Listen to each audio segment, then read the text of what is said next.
ആയിട്ടുള്ള ആൾക്കാരെ കുറിച്ച് സംസാരിക്കുന്നുണ്ടെന്നും അതിൽ യുവതലമുറയിലെ ആൾക്കാർ എന്തെങ്കിലും സംസാരിച്ചാൽ നല്ലതാണെന്നൊരു അഭിപ്രായം വന്നപ്പോൾ രാമപ്പനെ കുറിച്ച് ഞാൻ സംസാരിച്ചോളാം എന്ന് ഞാൻ ഉത്സാഹപൂർവ്വം അച്ഛനോട് പറഞ്ഞു. അതിന് ഒരു കാരണമുണ്ട്. കാരണം എന്താണെന്ന് വെച്ചാൽ നമ്മുടെ ഈ കുടുംബത്തിലെ വളരെ അതായത് രണ്ട് പ്രത്യേകതകളുണ്ട്. ഒന്ന് ഇവിടുത്തെ വേദ പാരമ്പര്യം, ഒന്ന് ഇവിടുത്തെ ശില്പകലാ പാരമ്പര്യം. അപ്പോൾ ആ ചിത്രശില്പകലാ പാരമ്പര്യത്തിലെ വളരെ ഒരു മഹനീയനായിട്ടുള്ള ഒരു വ്യക്തിയാണ് ഇദ്ദേഹം. അതുപോലെ ചിത്രങ്ങളെ ഇഷ്ടപ്പെടുകയും കുറച്ചൊക്കെ ചിത്രം വരയ്ക്കുകയും ചെയ്യുന്ന ഒരു ആളെന്ന നിലയ്ക്ക് അദ്ദേഹത്തിനെ കുറിച്ച് സംസാരിക്കുകയും ഈ ഒരു വളരെ പ്രത്യേകതയുള്ള ഈ ഒരു അവസരത്തിൽ അദ്ദേഹത്തിനെ കുറിച്ചിട്ട് നമ്മൾ ആദരപൂർവ്വം സ്മരിക്കുകയും ചെയ്യേണ്ടത് എൻ്റെ ഒരു കടമയാണ് എന്ന് എനിക്ക് തോന്നുന്നുണ്ട്. അതുകൊണ്ട് ഞാൻ ചെയ്തോളാം എന്ന് പറഞ്ഞു. പക്ഷേ ഇപ്പോഴും എനിക്കൊരു ധൈര്യക്കുറവുണ്ട്. കാരണം എന്താണെന്ന് വെച്ചാൽ അദ്ദേഹത്തിനെ കുറിച്ച് വളരെ ആധികാരികമായിട്ട് സംസാരിക്കാനുള്ളൊരു അദ്ദേഹത്തിനെ കുറിച്ച് കേട്ടിട്ടുള്ള കുറച്ച് അറിവുകൾ മാത്രമല്ലാതെ ടെക്സ്ച്വൽ റെഫറൻസസ് വളരെ കുറവാണ്.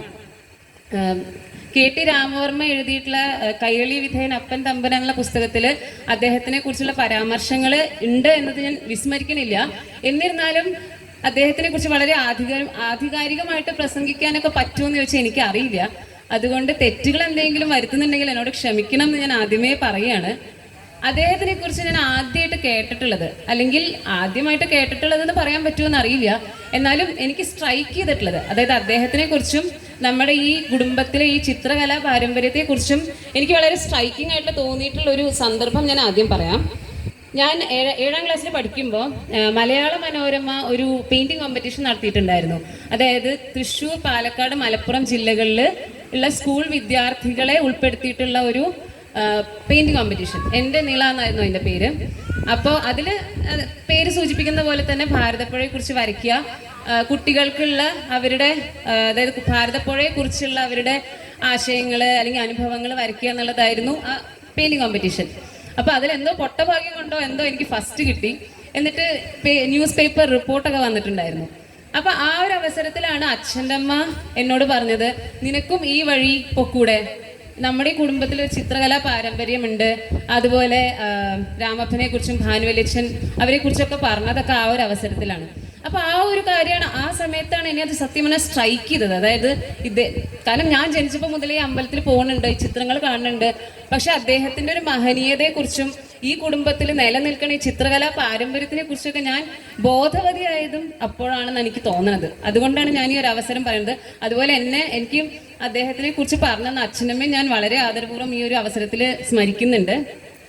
ഇനി അദ്ദേഹത്തിൻ്റെ ഒരു ബയോഗ്രഫിയിലേക്ക് വരികയാണെങ്കിൽ, അദ്ദേഹം അതായത് കൂടലാറ്റൂരത്തെ രാമൻ നമ്പൂതിരിപ്പാട്, അല്ലെങ്കിൽ നമ്മൾ വളരെ സ്നേഹത്തോടു കൂടി വിളിക്കുന്ന രാമപ്പൻ, അദ്ദേഹം പൊറയന്നൂര് മരുമകനായിട്ടുള്ള ചിത്രഭാനു നമ്പൂതിരിപ്പാടിൻ്റെയും കോഴിശ്ശേരി മഹൾ മുത്തശ്ശമ്മയുടെയും മകനായിട്ട് 1871 ജനിച്ചു. 80ാം വയസ്സിൽ 1951 മരിച്ചു. അദ്ദേഹം തൃശ്ശൂർ കിഴക്കേ പിഷാരത്താണ് കല്യാണം കഴിച്ചിട്ടുള്ളത്. ഇനി അദ്ദേഹത്തിൻ്റെ കലാപ്രവർത്തനങ്ങളിലേക്ക് വരികയാണെങ്കിൽ, അദ്ദേഹത്തിൻ്റെ കലാവൈദഗ്ധ്യം നമുക്ക് ഏറ്റവും അതായത് ശക്തമായിട്ട്, അല്ലെങ്കിൽ അതിൻ്റെ ഏറ്റവും ശക്തമായിട്ടുള്ള തെളിവുകൾ എന്ന് പറഞ്ഞാൽ നമ്മുടെ കുടുംബ ക്ഷേത്രത്തിലുള്ള ചുമരിലുള്ള ചിത്രങ്ങൾ തന്നെയാണ്. അതിന് ഞാൻ കുറച്ച് ചിത്രങ്ങൾ ഇതിൽ ഉൾപ്പെടുത്തിയിട്ടുണ്ട്. അതായത് നിങ്ങൾ പലരും പോയിട്ടുണ്ടാവും, കണ്ടിട്ടുണ്ടാവും എന്നൊക്കെ അറിയാം. എന്നാലും ഞാനിങ്ങനെ സംസാരിക്കുന്നതിനേക്കാൾ നല്ലത് അദ്ദേഹത്തിൻ്റെ ചിത്രങ്ങൾ കൂടെ കാണിച്ചു കഴിഞ്ഞാൽ കുറച്ചും കൂടെ ഒരു നല്ലതായിരിക്കും എന്ന് തോന്നി. അതുകൊണ്ട് ഞാനൊരു പ്രസൻറ്റേഷൻ പോലെ ആക്കിയതാണ്. അതായത് നമ്മുടെ അമ്പലത്തിലെ ശിവന്റെ ശ്രീകോവിലിൻ്റെ കിഴക്ക് ഭാഗത്തും അതുപോലെ വടക്ക് ഭാഗത്തും ചിത്രങ്ങളുണ്ട്. അതുപോലെ വിഷ്ണുവിൻ്റെ ശ്രീകോവിലിൻ്റെ 4 ഭാഗത്തും ചിത്രങ്ങളുണ്ട്. അതുപോലെ ഗണപതിയുടെ ശ്രീകോവിലിൻ്റെ ഇരുവശത്തും അപൂർണം എന്ന് തോന്നിപ്പിക്കുന്ന 2 ആനകളുടെ രേഖാചിത്രങ്ങളുണ്ട്. ഒരു ആന കുറച്ച് എനിക്ക് അത് തോന്നുന്നത് അപൂർണ്ണമാണെന്നാണ് തോന്നുന്നത്. പെയിന്റിങ് ഉണ്ടെങ്കിലും അതൊരു അപൂർണ്ണമാണെന്നാണ് എനിക്ക് തോന്നുന്നത്. അതുപോലെ വെല്യമ്പലത്തിന്റെ ചുവരിൽ വളരെ ഓമനത്തുള്ളൊരു ഉണ്ണികൃഷ്ണന്റെ ഒരു ചിത്രമുണ്ട്. അപ്പൊ ഇതൊക്കെയാണ് നമ്മുടെ അമ്പലത്തിലുള്ള അദ്ദേഹത്തിന്റെ പ്രധാനപ്പെട്ട ചിത്രങ്ങൾ. കൂടാതെ പൊളിച്ചു കളഞ്ഞിട്ടുള്ള തെക്കേ പത്തായപ്പുരയിലെ ഒരു ഭൂഗോളം, അതുപോലെ പടിഞ്ഞാറേ പത്തായപ്പുരയിലെ ഒരു നരകവർണ്ണന, ഇതെല്ലാം ഉണ്ടായിരുന്നു എന്ന് അച്ഛനമ്മ പറഞ്ഞു കേട്ടിട്ടുണ്ട്. പക്ഷേ നിർഭാഗ്യവശാൽ ഇതൊന്നും എനിക്ക് കാണാൻ പറ്റിയിട്ടില്ല. നിങ്ങൾ ചിലപ്പോൾ പലരും കണ്ടിട്ടുണ്ടാവും, പക്ഷെ എനിക്ക് കാണാൻ പറ്റിയിട്ടില്ല. അപ്പം അദ്ദേഹം ഈ ചിത്രങ്ങളെല്ലാം വരച്ചിട്ടുള്ളത് അദ്ദേഹത്തിൻ്റെ അമ്മ മരിച്ചിട്ടുള്ള ദീക്ഷക്കാലത്ത്, അതായത് 1908 മുതൽ 1900, ഞാൻ പറയുന്ന അമ്പലത്തിലെ ചിത്രങ്ങളെ കുറിച്ചാണ് കേട്ടോ, 1908 മുതൽ 1909 വരെയുള്ള ആ ഒരു വർഷത്തെ കാലയളവിലാണ് അദ്ദേഹം ഈ ചിത്രങ്ങൾ വരച്ചിട്ടുള്ളത്. അതിന്റെ തെളിവായിട്ട് അദ്ദേഹം സ്വന്തം കൈപ്പടയിൽ ശിവന്റെ ശ്രീകോവിലിന്റെ വടക്ക് ഭാഗത്ത്, ഞാൻ നേരത്തെ പറഞ്ഞ തെറ്റാണ് കേട്ടോ, അതായത് ശിവന്റെ ശ്രീകോവിലിന്റെ കിഴക്കും തെക്കുമാണ് ചിത്രങ്ങളുള്ളത്. അദ്ദേഹം സ്വന്തം കൈപ്പടയിൽ എഴുതിയിട്ടുള്ളത് ശിവന്റെ ശ്രീകോവിലിന്റെ വടക്ക് ഭാഗത്തായിട്ടാണ്. അതായത് 1084 മകരമാസം 19 അവസാനിപ്പിച്ചു എന്ന് അദ്ദേഹം സ്വന്തം കൈപ്പടയിൽ രേഖപ്പെടുത്തിയിട്ടുണ്ട്. ഇനി ഇതാണ് അതായത് അദ്ദേഹം സ്വന്തം കൈപ്പടയിൽ രേഖപ്പെടുത്തിയിട്ടുള്ളത്. ഇനി അദ്ദേഹത്തിന്റെ ചിത്രങ്ങൾ പ്രധാനമായിട്ടുള്ളത് ദേവീദേവന്മാരുടെ ദൃശ്യങ്ങൾ, അതുപോലെ പുരാണ കഥയിലെ പല പല സന്ദർഭങ്ങൾ, അതൊക്കെയാണ് അദ്ദേഹത്തിന്റെ ചിത്രങ്ങളിലുള്ളത്. അതുപോലെ നമ്പൂതിരി ജീവിതത്തിലെ പല ദൈനംദിന ദൃശ്യങ്ങളും അദ്ദേഹം വരച്ചിട്ടുണ്ട്. ഇതെല്ലാം അമ്പലത്തിലെ ചിത്രങ്ങളെ കുറിച്ചാണ് ഞാൻ പറയണത്. അമ്പലത്തിലെ വിഷ്ണുവിന്റെ ശ്രീകോവിലിന്റെ തെക്ക് ഭാഗത്ത് ഒരു ഗണപതി ഹോമത്തിന്റെ ദൃശ്യമുണ്ട്. അതൊക്കെ പക്ഷെ കാലക്രമേണ കുറച്ച് നശിച്ചുകൊണ്ടിരിക്കുന്ന ഒരു അവസ്ഥയിലാണുള്ളത് ഇപ്പോൾ. അതുപോലെ ശിവന്റെ ശ്രീകോവിലിന്റെ 2 ഭാഗത്തും ഒരു ഭാഗത്ത് തൊഴുത് നിൽക്കുന്ന ഒരു നമ്പൂതിരിയുടെ ദൃശ്യമുണ്ട്. മറ്റൊരു ഭാഗത്ത് ഇടയ്ക്ക് കൊട്ടി പാടുന്ന ഒരു ആളുടെ ദൃശ്യമുണ്ട്. അപ്പൊ അദ്ദേഹം പല തീംസും അദ്ദേഹം തന്റെ പെയിന്റിങ്സിൽ സെലക്ട് ചെയ്തിട്ടുണ്ട്. ഇനി അദ്ദേഹത്തിന്റെ വളരെ രണ്ട് പ്രധാനപ്പെട്ട കാര്യങ്ങളാണ് അദ്ദേഹത്തിനെ മഹനീയനാക്കണത് എന്ന് ഞാൻ വിശ്വസിക്കുന്നു. ആദ്യത്തെ കാര്യം എന്താന്ന് വെച്ചാൽ, അദ്ദേഹം തന്റെ അനുകാലികമായിട്ട് നിലനിന്നുണ്ടായിരുന്ന കലയിലെ മാറ്റങ്ങളെ കുറിച്ച് വളരെ ബോധവാനായിരുന്നു എന്നാണ് എനിക്ക് തോന്നുന്നത്. കാരണം എന്താന്ന് വെച്ചാൽ, അതുവരെ നിലനിന്നിട്ടുള്ള അദ്ദേഹം ചുമരിലാണ് ചിത്രങ്ങൾ വരച്ചത്. പക്ഷേ കേരളത്തിലെ പരമ്പരാഗതമായിട്ടുള്ള ചുവർ ചിത്രകലയിലെ ഒരു ഡെക്കറേറ്റീവ്നെസ്സിൽ നിന്ന് മാറിയിട്ട് അദ്ദേഹം വളരെ കുറച്ച് റിയലിസ്റ്റിക് ആയിട്ടുള്ള ഒരു ഡെപ്പിക്ഷനാണ് അദ്ദേഹം തൻ്റെ പെയിന്റിങ്സിൽ കൊണ്ടുവരാൻ ശ്രമിച്ചിട്ടുള്ളത്. അദ്ദേഹത്തിൻ്റെ ഒരു കണ്ടംപററി എന്ന് തന്നെ പറയാൻ തോന്നുന്നു രാജാ രവിവർമ്മ. കാരണം രാജാ രവിവർമ്മ മരിച്ചത് 1906 അദ്ദേഹം ഈ പെയിന്റിങ്സ് ചെയ്യണത്, നമ്മുടെ അമ്പലത്തിലെ പെയിന്റിങ്സ് ചെയ്യേണ്ടത് 1908 മുതൽ 9 വരെയുള്ള കാലയളവിലാണ്. അപ്പൊ ഏകദേശം ഒരു സമകാലീനനാണ് എന്ന് പറയാം. അതായത് നമുക്ക് ഇപ്പോഴത്തെ പോലെ സോഷ്യൽ മീഡിയ ഒന്നും ഇല്ലാത്ത ആ കാലത്ത് അദ്ദേഹം രാജാ രവിവർമ്മ ചിത്രങ്ങൾ കണ്ടിട്ടുണ്ടെന്നുള്ളത് ഞാൻ വിശ്വസിക്കുന്നു. അതിന് കാരണം എന്താന്ന് വെച്ചാൽ, ഞാൻ അതിന്റെ ഒരു ഉദാഹരണം കാണിച്ചു തരാം. ഇതാണ്, അതായത് ഇത് ഇടത് ഭാഗത്തുള്ളത് അദ്ദേഹം വരച്ചിട്ടുള്ള, ഇവിടെ വിഷ്ണുവിന്റെ ശ്രീകോവിലിന്റെ തെക്ക് ഭാഗത്ത് വരച്ചിട്ടുള്ള യശോദ, ഉണ്ണികൃഷ്ണൻ, ബലരാമൻ എന്നിവരുടെ ചിത്രമാണ്. വലത് ഭാഗത്ത് നമുക്ക് ഏറ്റവും താഴെ കാണുന്നത് രാജാ രവിവർമ്മയുടെ തന്നെ മോഹിനി രുക്മാംഗത എന്നുള്ള ചിത്രമാണത്. അപ്പൊ നിങ്ങൾക്ക് കാണാൻ പറ്റും നമ്മളെ രാമപ്പൻ വരച്ചിട്ടുള്ള ബലരാമനും മറ്റേ രാജാ രവിവർമ്മ പെയിന്റിങ്ങിൽ ആ കുട്ടിയും അവരുടെ സെയിം ഡെപ്പിക്ഷനാണ്. ഒരേ രീതിയിലാണ് അദ്ദേഹം, അതായത് സെയിം ഡെപ്പിക്ഷനാണ്, അത് റെഫറൻസ് പോലെയാണ് അദ്ദേഹം വരച്ചിട്ടുള്ളത്. അപ്പൊ അദ്ദേഹം തൻ്റെ കാലത്ത്, അതായത് താൻ ജീവിച്ചിരുന്ന കാലത്ത് ഉണ്ടായിരുന്ന രാജാ രവിവർമ്മയെ പോലെയുള്ള ആൾക്കാരുടെയൊക്കെ പെയിന്റിങ്സ് അദ്ദേഹം കണ്ടിട്ടുണ്ട്.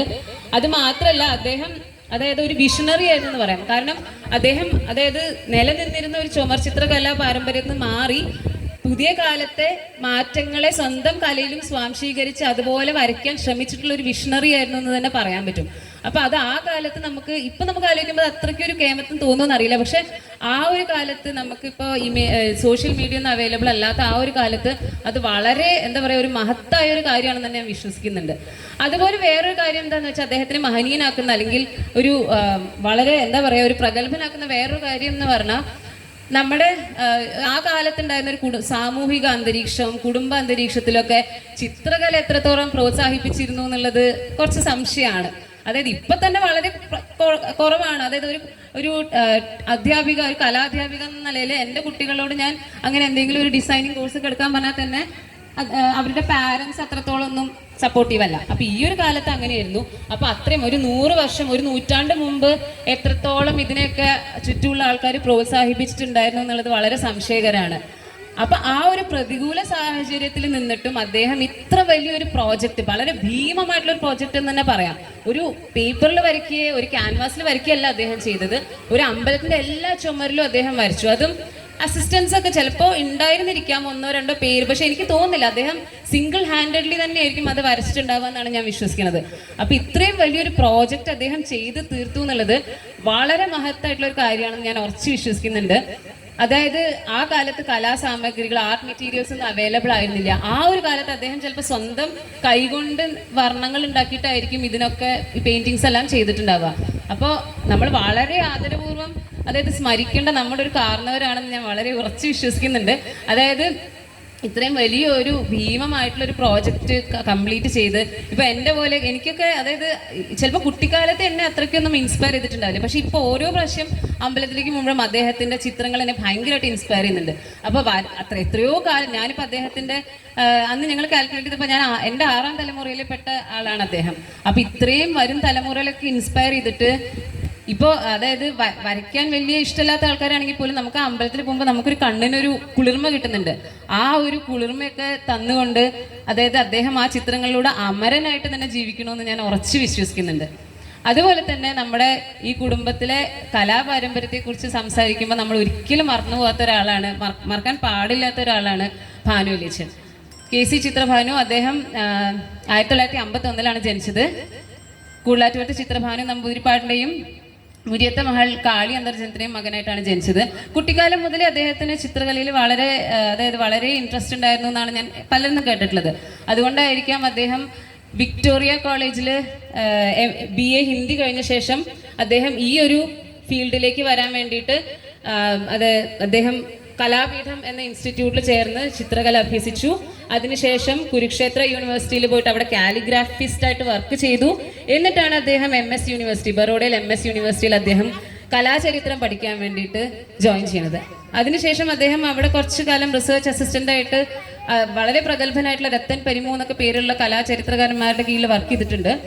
എന്നിട്ട് അതായത് എനിക്ക് തോന്നുന്നത് അതായത് കേരളത്തിലെ ഫൈൻ ആർട്സ് കോളേജിലെ ആദ്യത്തെ കലാചരിത്ര വിഭാഗത്തിലാണ് അദ്ദേഹം പ്രൊഫസറായിട്ട് ജോയിൻ ചെയ്തത്. അത് ഞാൻ തെറ്റാണോ പറയണത് അറിയില്ല, എന്നാലും എനിക്ക് അങ്ങനെയാണ് തോന്നുന്നത്. അതിനുശേഷമാണ് തൃശ്ശൂരും മാവേലിക്കരയൊക്കെ തുടങ്ങിയിട്ടുള്ളതാണ് എനിക്ക് തോന്നുന്നത്. അദ്ദേഹത്തിന്റെ വിദ്യാർത്ഥികൾ വളരെ സ്നേഹത്തോട് കൂട്ടി വിളിക്കുക ചരിത്രഭാനു എന്നാണ്. അത് അദ്ദേഹത്തിന്റെ എൻ്റെ ഫ്രണ്ട്സ് തന്നെ അദ്ദേഹത്തിന്റെ സ്റ്റുഡൻസ് പലരും വളരെ സ്നേഹത്തോട് കൂട്ടാണ് അദ്ദേഹത്തിന് അങ്ങനെ ഒരു എന്താ പറയുക ഓമന പേര് കൊണ്ട് അവർ വിളിക്കാറുള്ളത്. കാരണം ഒരു കല എന്ന് പറയുന്ന ഒരു കാര്യത്തിന് അത്രയും പാഷനേറ്റ് ആയിട്ടാണ് അദ്ദേഹം കണ്ടിട്ടുള്ളത്. അത് നമുക്ക് അദ്ദേഹത്തിന്റെ തിരുവനന്തപുരത്തെ വസതിയിൽ പോയിട്ടുള്ള എല്ലാവർക്കും അറിയാം. അതായത് ചുമര് നിറച്ച് ചിത്രങ്ങളും അലമാരികളും നിറച്ച് ചരിത്രത്തിന്റെ പുസ്തകങ്ങളുമാണ്. എന്നെ ഒരുപാട് ഇൻസ്പയർ ചെയ്തിട്ടുണ്ടെന്ന് തന്നെ പറയാവുന്ന ഒരാളാണ്. അതായത് കുട്ടിക്കാലം മുതലേ ഇവിടെ വരുമ്പോഴൊക്കെ എൻ്റെ ചിത്രങ്ങൾ എടുത്ത് നോക്കും. എന്നിട്ട് ഫൈൻ ആർട്സ് കോളേജിൽ ചേരാൻ വേണ്ടിയിട്ട് ഞാൻ ഒരു ആഗ്രഹം പ്രകടിപ്പിച്ചപ്പോൾ അദ്ദേഹമാണ് അത് ഏറ്റവും സപ്പോർട്ടീവായിട്ട് നിന്ന് തന്നെ പറയാൻ പറ്റും. അപ്പോൾ അതുപോലെ അദ്ദേഹത്തിന് വേറൊരു വളരെ എന്താ പറയുക, ഇപ്പോൾ ഈ കലയോടുള്ള പാഷനെ കുറിച്ച് പറയുന്ന പോലെ തന്നെ അദ്ദേഹത്തിന് വളരെ ഒരു പ്രത്യേകതയാണ് സൗഹൃദങ്ങളും ബന്ധങ്ങളും എങ്ങനെ കീപ്പ് ചെയ്യുന്നുള്ളത്. ശരിക്കും നമ്മൾ അദ്ദേഹത്തിൻ്റെ അടുത്ത് പഠിക്കണം. ഞാൻ അദ്ദേഹത്തിൻ്റെ കൂടെ ബറോഡ, ബോംബെ അങ്ങനെ പല സ്ഥലത്തും പോയിട്ടുണ്ട്. അപ്പോൾ അവിടെയുള്ള എല്ലാവരെയും, അതായത് എനിക്ക് ഓർമ്മയുണ്ട് രമേശ് ചേട്ടനെ കുറച്ച് ട്രെയിനിൽ നിന്നാണ് കണ്ടത്. കാരണം അതിൻ്റെ ഇടയിൽ കാണാൻ സമയത്ത് തന്നെ രമേശ് ചേട്ടൻ ഞങ്ങളെ കാണാൻ വേണ്ടിയിട്ട് ലോക്കൽ ട്രെയിനിൽ യാത്ര ചെയ്തിട്ടാണ് അറ്റ്ലീസ്റ്റ് അത്ര കുറച്ച് സമയം അദ്ദേഹത്തിന് കൂടെ സ്പെൻഡ് ചെയ്യാൻ വേണ്ടിയിട്ട്. അപ്പോൾ എവിടെ പോയാലും അദ്ദേഹം എല്ലാവരെയും കണ്ടിട്ടാണ് അദ്ദേഹം ആ ഒരു സ്ഥലത്ത് മടങ്ങുള്ളൂ. അപ്പോൾ അതൊക്കെ ശരിക്കും എന്താ പറയുക, അത് ഞാൻ വളരെ കലയിൽ നിന്ന് ഒരു ആർട്ട് എന്നുള്ളതിൻ്റെ ബിസൈഡായിട്ട് പറയാണ് കേട്ടോ. എൻ്റെ ഒരു പേഴ്സണൽ ആയിട്ടുള്ള അദ്ദേഹത്തിൻ്റെ എൻ്റെ ഒരു ഗോഡ് ഫാദർ ഫിഗർ തന്നെ പറയാവുന്ന ഒരാളായിരുന്നു അദ്ദേഹം. അപ്പോൾ അതിന്ന് കല എന്നുള്ളതിൻ്റെ പുറത്തുനിന്ന് ഞാൻ പറയാണ്. അപ്പോൾ പിന്നെ അദ്ദേഹത്തിൻ്റെ ഒരുപാട് കോൺട്രിബ്യൂഷൻസ് ഉണ്ട്. ഇപ്പോൾ കലയുടെ മേഖലയിൽ നോക്കുകയാണെങ്കിലും കേരളീയ ചുവർ ചിത്രകലയെക്കുറിച്ചും അദ്ദേഹം ഒരു റിസർച്ചൊക്കെ സ്റ്റാർട്ട് ചെയ്തിട്ടുണ്ടായിരുന്നു. പക്ഷെ എന്തുകൊണ്ടും അത് കംപ്ലീറ്റ് ചെയ്തില്ല എന്ന് എനിക്ക് തോന്നുന്നു. അത് നമുക്കൊരു മുതൽക്കൂട്ടാവുമെന്ന് തോന്നുന്നുണ്ട് അത് കംപ്ലീറ്റ് ആവുമായിരുന്നെങ്കിൽ. എന്തായാലും നമ്മുടെ ഈ കുടുംബത്തിലെ ചിത്രശില്പകലാ പാരമ്പര്യത്തിനെ കുറിച്ച് സംസാരിക്കുമ്പോൾ നമ്മൾ ഒരിക്കലും മറക്കാൻ പാടില്ലാത്ത അല്ലെങ്കിൽ വളരെ ആദരപൂർവ്വം ഓർമ്മിക്കേണ്ട ഈ 2 ആൾക്കാരെ ഞാൻ വളരെ ആദരപൂർവ്വം സ്മരിച്ചുകൊണ്ട് ഞാൻ എൻ്റെ വാക്കുകൾ നിർത്തുകയാണ്. നന്ദി.